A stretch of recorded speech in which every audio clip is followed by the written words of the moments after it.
Hello audience, my name is Isaac Tears, and we continue with yet another week of my bounty hunters called the Inner Demons Bounty Hunting Service. Go deeper within the swampy terrain, searching for a very dangerous blighter by the name of Brix Longston and his merry crew of pyromaniacs. But for now, a quick recap. Previously on Bardic Logs. So, your adventure with Birch begins by waking up. You see him very lightly, almost like a creepy pasta, just stand there for like a second and then tap the window and then wave at you. Hello! Are you ready for our adventure? I just was going blink a few times like, oh fuck, oh yeah. What's the pay for this, Salazar? Well, if you might remember, it's 1,000 each. Your dagger, rations, maybe a lantern with like a hilt on it. But she's not going to be able to be like, Xena, go get the magical staff of Zorlord! Like, go get me the Volt Power Sword. Yeah, she just looks at you. Man, all my homies hate down the dog. Yeah. And it's with that recap that we at Bardic Logs welcome you to Inner Demons, the many trials and tribulations of the winding roads. I'm just gonna kind of do a little investigating, like, not investigating, but like just a perception check of the surrounding area. Absolutely. Like, see if I can see anything or hear anything. So yeah, while I'm doing this, go ahead and give me a perception check. Amleth. Oh, fuck. You just having to add walls today. Yeah, and suddenly you're getting good rolls again. I think you're Sapping his luck. I prove nothing in the court of law. Get a warrant. Yeah. You can't prove shit. I'm not stealing your luck. Be a murder charge before I can beat a thieving charge. Alright, here we go. So, well, not the best road. You're able to look around, and you guys are... So you guys started upwards in the middle of this forest at Castle Daemon, and you guys have started to get lower and lower.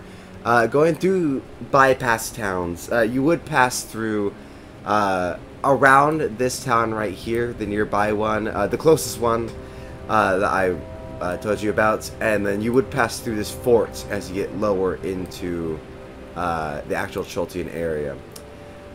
So right now you are, I would say, roughly here. You can see in the distance is the small wooden fortification from the king.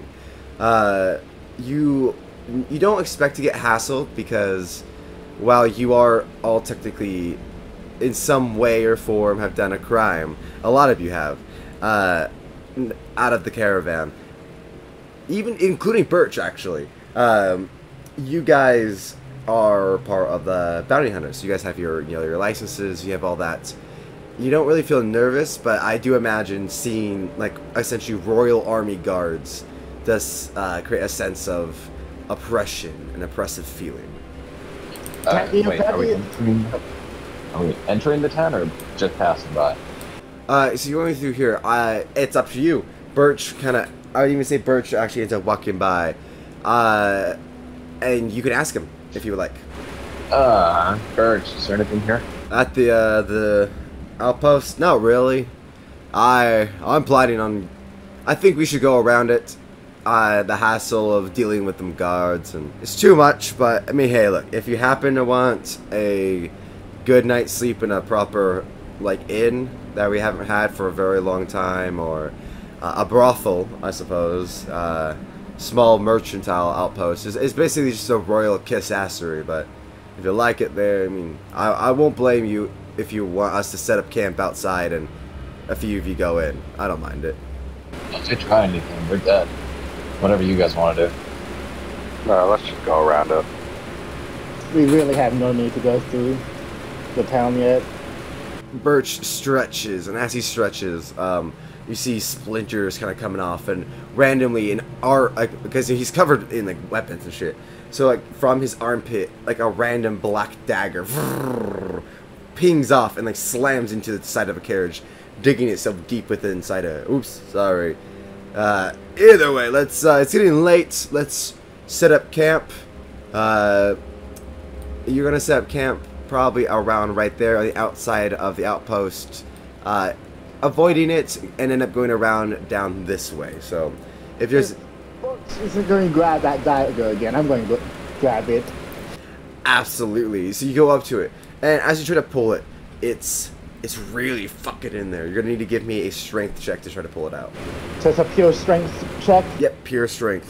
Fucking that one! Oh. Ooh, there goes that luck. So... Turn tables. I will steal the luck again! Corvis, do you want me to grab it? I got it! And Corvis fell on his ass. Fuck. Yeah, grab it. Alright. So... Fuck, not that much better. 10? That's not bad, but not enough to pull it out. It got real sprung in there. I would say so. Jesus. Corvis, You wanna try? when you Made out of goddamn sponge. when you try to pull it, so let me give a quick description. This dagger resonates a black shadowed energy, and the black blade looks like a raven's feather. As it sticks in, it is, well, the dagger itself, so the max a dagger can be before it becomes a short sword is roughly a foot, you know, because it's not supposed to be like an actual full blade. This thing looks very much almost like an S-stock, very long a gated blade, the longest a dagger can be, and it's dug in very deep. With that, Corvis, as you are trying to pull on it with your one, you do cut your finger on it, and you accidentally start to feel some shadow wrap around your hand, and you see around the cut, your hand goes invisible. What the fuck? I want that. What? I'm gonna walk away. I don't want that. I don't want that bad juju. That's all it's down. It's like, I don't want to turn invisible. Yeah. Like I've seen some shit in my day, but this is a little beyond me. Yeah, if you want, Corvis, you can basically spend every day coming around and just trying to give that motherfucker a tug, slightly carving it outside. I will get that dagger, so yeah. Go ahead and give me another check with advantage, and let's see how you do it. Advantage? Yeah. Let's see. Where's the advantage coming from? Far better. Advantage is just time. As instead of doing multiple rolls like every single day, I'm just gonna have it with advantage, so that eventually kind of ends up wearing it out. And yeah, 21. It's not even that you eventually just pluck it like your Excalibur from a stone. It's like a wearing down. It's like a week of you trying to pull it out, and eventually just the wood itself gives out as you pull out, and you see the black feather. It looks very, very eloquent. And Corvis, I'm gonna send you. Let me see. I loosened it. Dead, probably.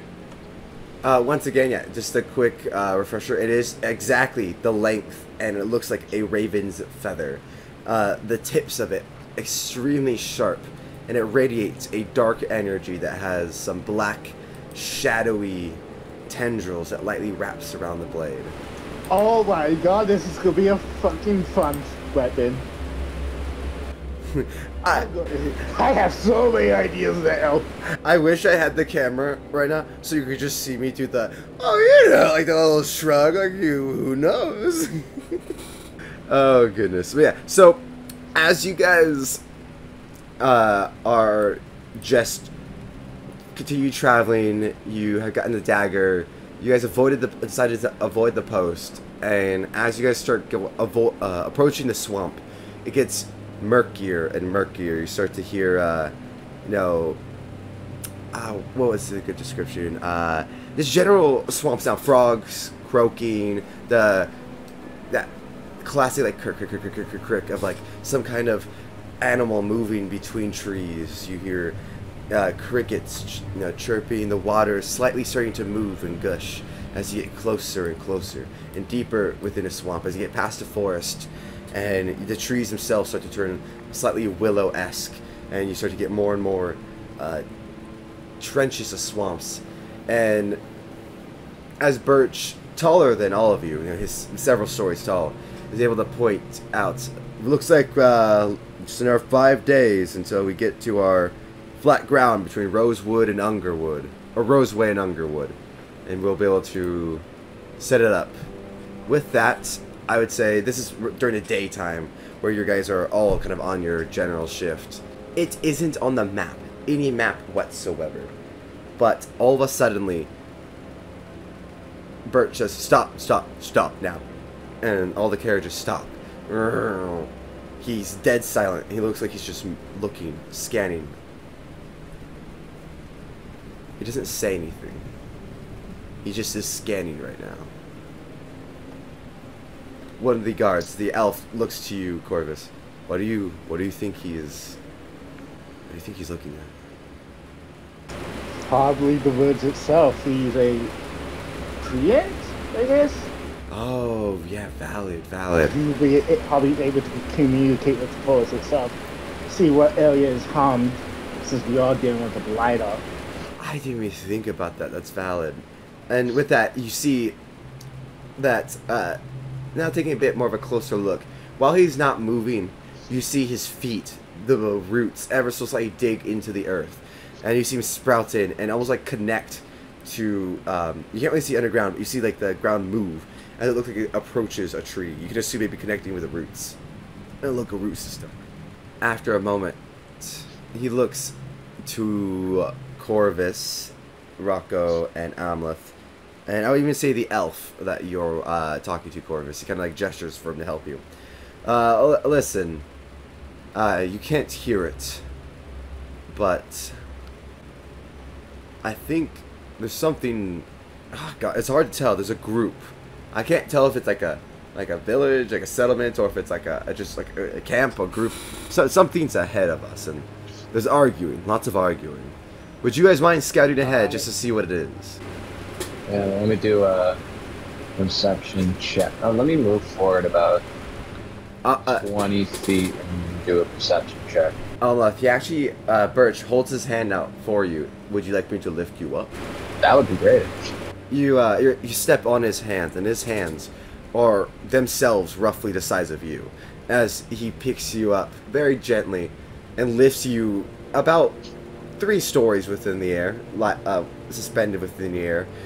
You're well above the tree line. You're able to look around, and taking a moment, one of the first thing that catches your attention is a goblin on fire.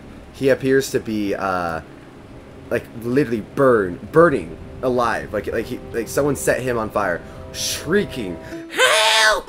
Help!" running through the swamp.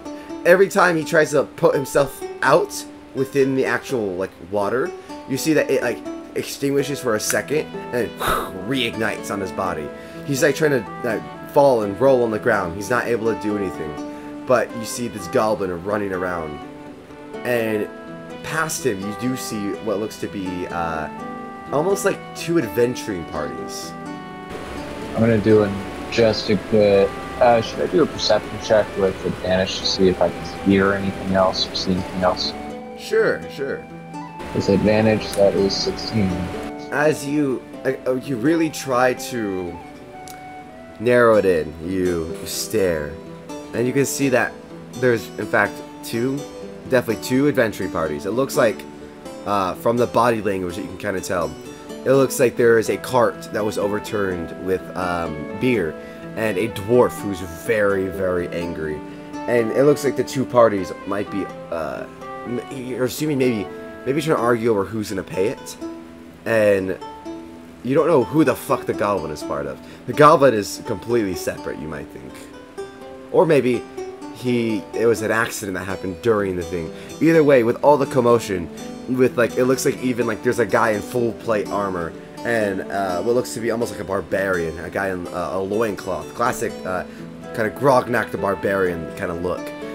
They look to be like grabbing each other by the shoulders, like shaking as if trying to overpower each other. It does look like a bit of a fight might be about to ensue. How many people total am I saying? 4 in each party, so 8 total, plus a dwarf on the side who is maybe the merchant of the beer. And then the goblin is just, the extra one, so 10 total. He is within 10, maybe 15 feet of the group, so maybe one of them in like the commotion might have set him on fire, and that they just haven't put him out yet, or maybe he ran into the forest before they could, or some other various different reasons. But you do get the vibe that he may may be part of one of their groups. Alright, Birch. Go ahead and lower me down. Let me just give you all the keys. Okay. As his hand kind of crushes the earth beneath him. Alright, so here's the deal. There's 10 people total. There's a dwarf, looks like a merchant, selling beer, cards turned over. Looks like it's 2 different parties, 4 each. Well, maybe 5 on one, maybe 4 on the other. There's a goblin on fire. I'm not really sure what the hell's going on with that, but between the 2 parties, regardless, looks like a fight is about to break out. Now I see this with a couple of options. Either we intervene and we stop the fight, gather information about our target, if we can, or we kill them all except the merchant and maybe the goblin, depending. So I say we just kind of make ourselves known and try to stop that, or while they are fighting, and if they're not listening, then we take advantage of that and we just jump them. Birch puts his hands on his hips. Why don't we just avoid them? Sounds like it might not be any of our business. Honestly, I've been bored for the past few days, and I really like seeing nothing but trees. Like, I don't think you realize, Birch, I am literally out for blood right now. Like, this is like probably the best fucking thing that's probably happened to me. I don't know how everyone else feels. I'm just saying that this is an opportunity for extra shit for us.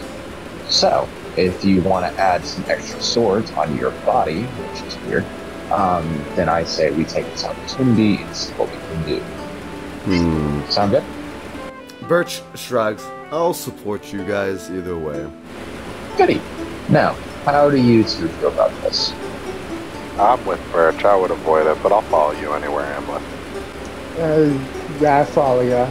Might as well. We'll get... Alright, so let's get close. Because I want to test out my new dagger. Yeah, that'll be actually pretty nice to see. So, let's just get close. Let's not intervene quite yet. We will just kind of see what happens, and we'll go from there. Jazz style. Improvise. Gotcha. As you get closer, inherently the goblin is on the ground, not moving, still on fire. And Rocco, I would say as you guys get closer, you would probably have some innate knowledge that it looks like it might be alchemist fire. Okay. I'll tell that to my companions. It looks like the goblins live with alchemist fire. I thought that looked familiar, considering the first bounty that we did. As you look at the goblin, he's dead. He's definitely dead. As you guys would probably already know, because of alchemist fire, you have to physically remove the alchemist fire from you, grab it, wipe it off of you. You can't just jump in water. You can't just tuck and roll. It's sticky and stuck to your body like a thick oil. And so he definitely wasn't handling it quite right. He could have tried to wipe it off, use a rag, different stuff. But yeah, he is now a burning crisp, and assumably, the elf even speaks up. Assumably, can't even really loot him, which sucks because he's burned to a fucking crisp. Kind of kicks the corpse. Goblin's a goblin. All right, he kind of starts wiping off the goo, and he's got a dagger, a bag full of now burned bugs, a book here if you want. Either of you want a goblin's diary to see if you have any interesting thoughts. We'll hand it here. We'll keep it for now. Yeah, Rocco hands it to you. It's in Goblin, but it's on the outside. It's written in Common. Griff's journal. You don't know why. So this may make a little less sense, but this is because it's the Goblin. Is that it's Griff, but then you see underneath, AKA Z. Z. Yeah, no connection. Like the letter Z? Just the letter Z. There is no connection inherently from his name Griff to make the nickname Z, but it's Griff, aka Z. Yep. So, and the book is in Goblin. It's roughly 60 odd pages. Okay. So just a theory. This might be just a foot soldier. They all gave themselves short nicknames just for letters, so then they could hide identities, perhaps. But hey, just a theory, as I talk to my companions about that. But yeah, that's it. The elf just kind of strokes his non-existent beard. You can see he's like trying to grow like a scraggly little thing on his chin, but elves can't really grow beards. He's like it's like a shitty little like devil's patch. He's like, yeah, that is interesting. I know goblins tend to be unsensical and like to give themselves nicknames based off situations, so I mean, it's possible, definitely possible. As you get closer, would you guys like to do stealth, or would you guys like to just walk up? Let's kind of stay out of it for now, because I don't really know anything. I know that I'll be honest, just from seeing the alchemist fire, one of them obviously knows some shit, so might as well kind of stay back. You guys, are you guys proficient in stealth at all? Very. Yes. Very. Mm-hmm. All right. Birch nods and says, I can blend in amongst the trees. Watch this shit. And you see him go, for you guys, you would know that it's Birch. But you see, almost like a chameleon, as he digs his roots into the ground, his physical bark starts to change to the nearby tree's bark.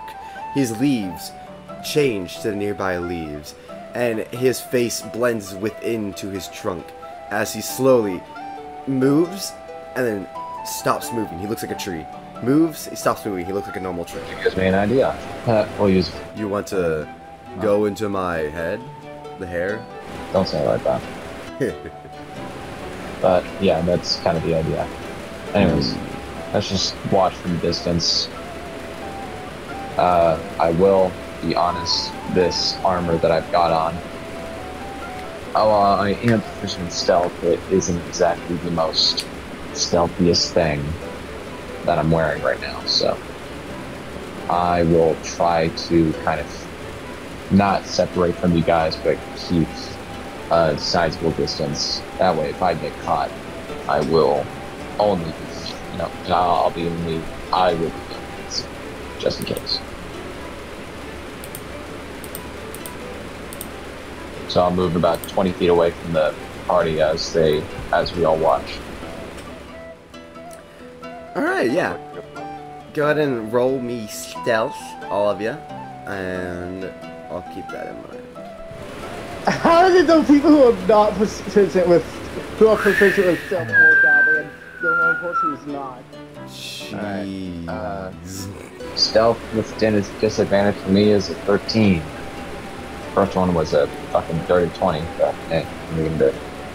Alright, and Rocco, what did you roll? An 8. Okay, so there's the three groups. We got Amleth, we got Rocco and Corvis, and then we got Birch and the elf. And Birch and the elf are like predators. They're like very hidden. Amleth, you're tucking tree from tree. If you were looked at from the wrong angle, you would be seen, but in general, you are hidden.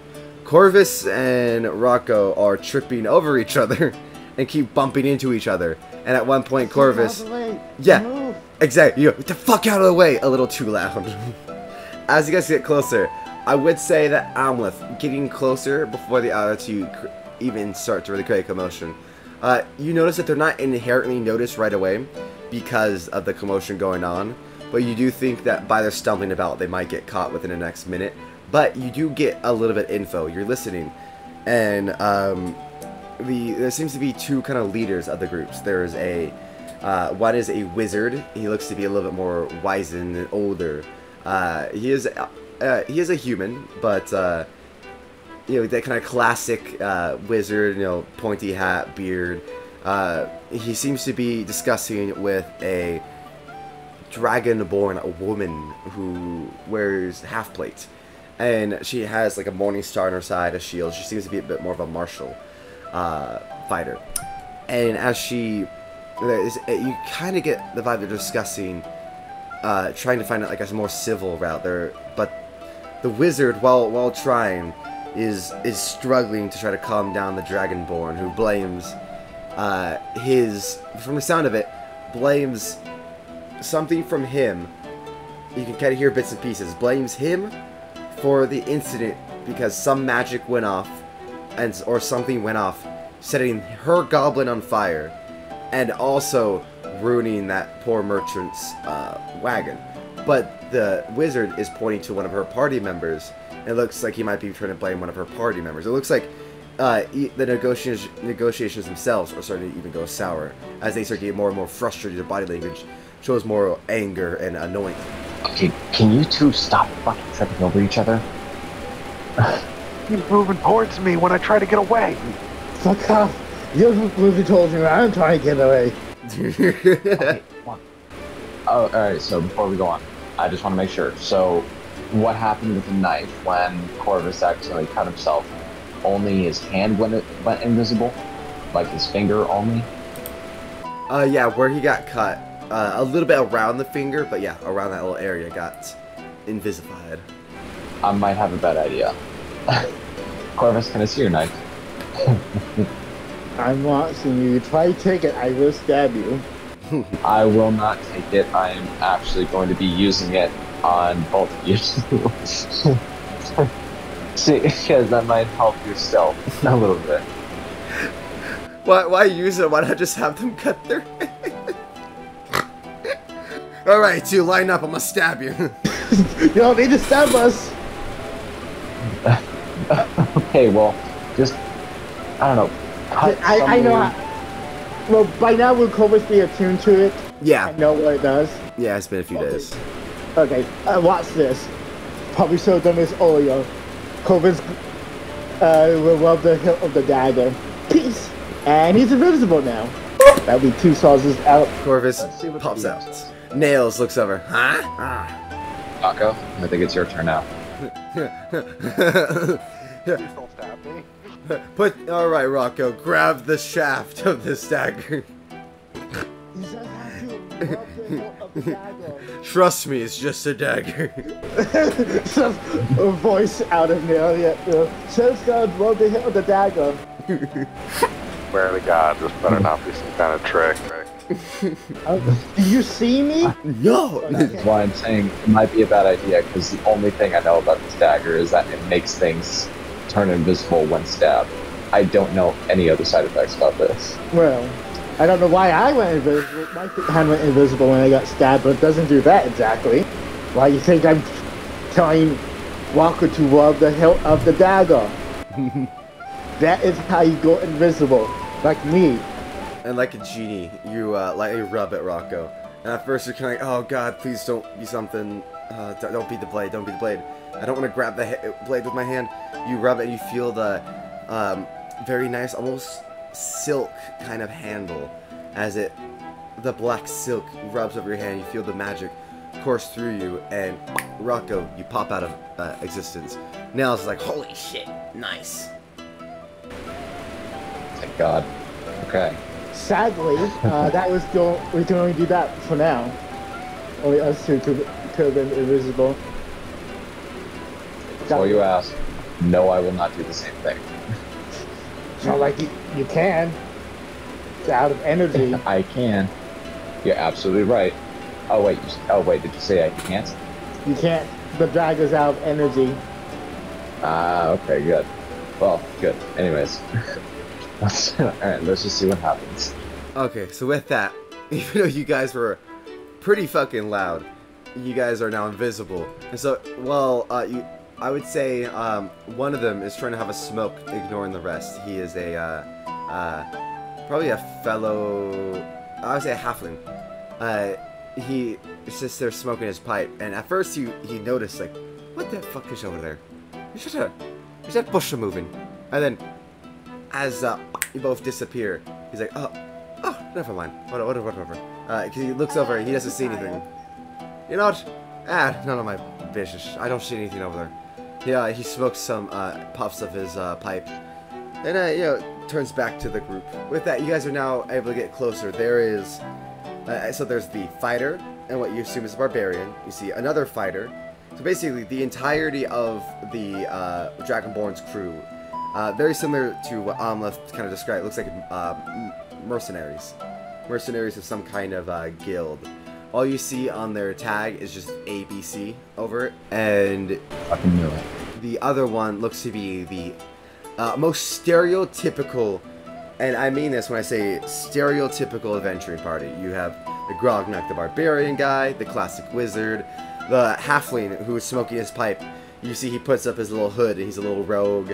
You, one of the people who is, like, arguing with the dwarf, trying to just, like, say, like, no, it's their fault, they gotta pay for it, is this ranger elf who looks to be a bit of a princess. And it sounds like the Dragonborn is, like, trying to really intimidate, strong arm the classic party. Like, listen here, look, we don't have to beat your asses and take the gold to pay the dwarf if you just pay him in the first place. You committed a crime, and while we don't need to let any guards know, I think you should still handle the payment. And stuff like that. And the wizard's like, ha! You can go fuck yourself.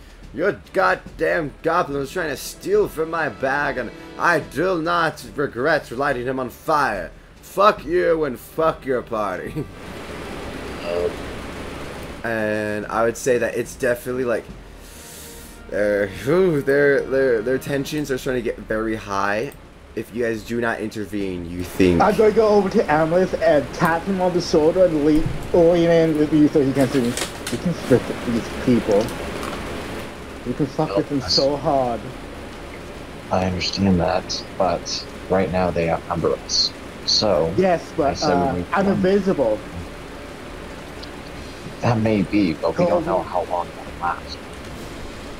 Well, there's a invisibility spell, so I'm not a magic caster. I don't know how that long went that fast.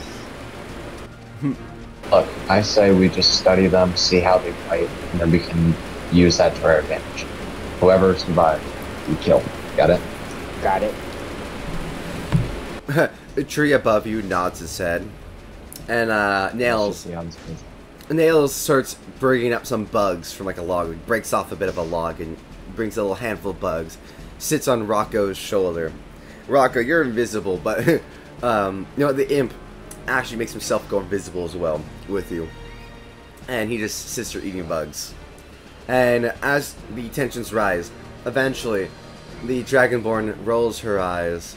Enough of this. I've already lost a companion. I don't need to continue arguing your stupid games. She, in one swift motion, swings, like unsheaths her mace, and almost as if a flurry of blows with the mace, she is able to get off 4 attacks like that. Beating the wizard, starting upwards from unsheathing, smacking into his side, going downwards into his leg, bringing him down, smacking him upwards into his head, and then upwards. I don't know if any of you have played For Honor, the video game For Honor. There's a wonderful execution from the Shigoki, where he just slams their head down with the club and they go into their armor. Just, you see the wizard's head into his body. And with that, the Grognuk Barbarian gets his knee kicked out, his head butted, and you see that it's a bit of a fight because he's a barbarian. He can take a fucking hit. He's angry.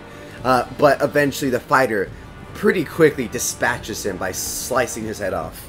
And the rest of the party goes pretty quickly. It's a roll for both sides, and let's just say it was not close. The mercenaries, while already inherently more powerful as you start to pick up very quickly than the classic party, it starts to really show themselves as the elf tries to fire and their monk just catches the bolt, turns it around, and slams it directly into her throat. And within, I would say, even 2 to 3 rounds of combat, the monk has the ranger on the ground bleeding out. And that halfling, you don't want to know what their Goliath barbarian did to that halfling.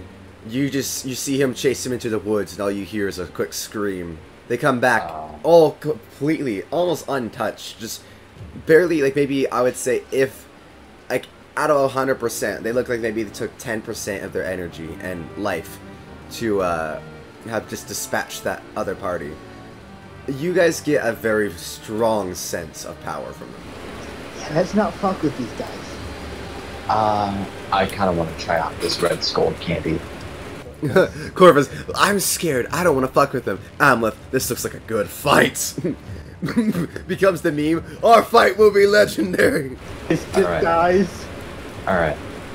Here's the plan.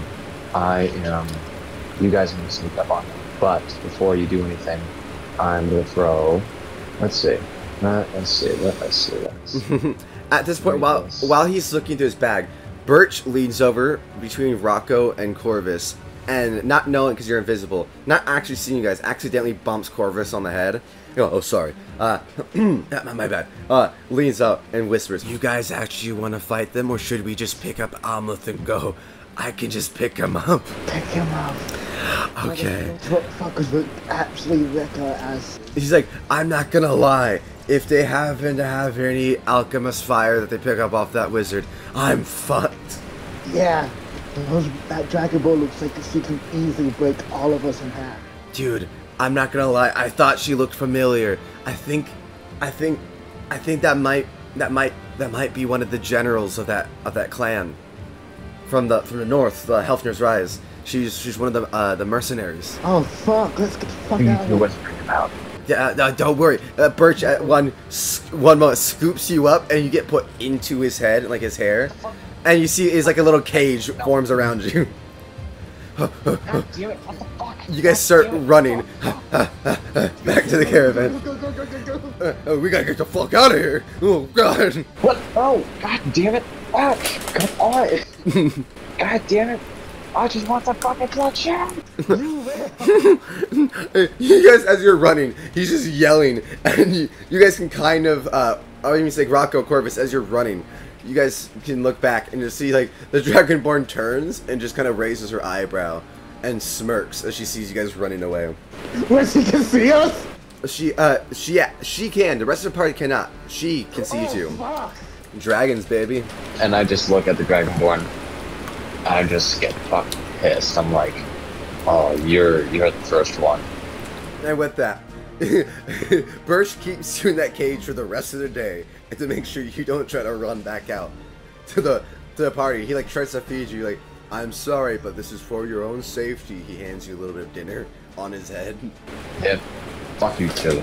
Don't worry, when you're older, you'll understand. As you guys go around the party. And if you like that video and like to see more content, please drop a like and subscribe to Wolfer28, or give us a follow and a rating on both Spotify and iTunes as Bardic Logs. Thank you very much, and we hope to see you next time.